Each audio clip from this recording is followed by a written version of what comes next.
मु जितेंद्र कुमार हाथी कटक बासिंदा जन समाजसेवी आज विधिवत भाव में भारतीय जनता पार्टी रे योगदान देछि।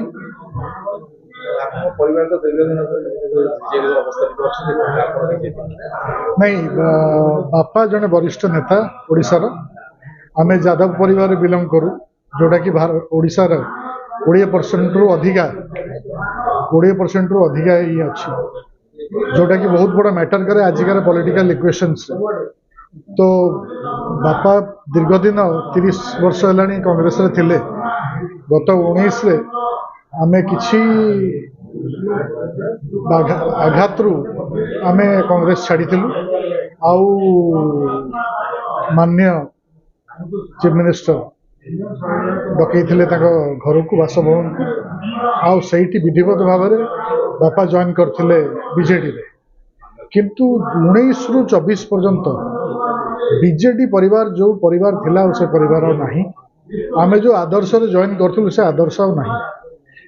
बापा आजिका डेट रे अच्छी प्रेजेंट अच्छा भारत विजु जनता दल उपसभापति कटक जिलार सी अच्छा पार्टी रे। किंतु मु जेहेतु मु को पार्टी जॉइन करी नथिली आज विधिवत भाव में भारतीय जनता पार्टी जॉइन कर।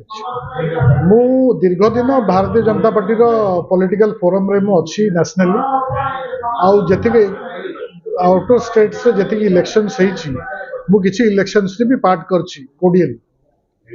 तो मते आज ओडिशार स्ट्रक्चर पॉलिटिकल स्ट्रक्चर जहाँ अच्छी ताको देखिए अत्यंत दुख लगुच जे ए स्ट्रक्चरल पॉलिटिक्स आज डुबिया को जाउची।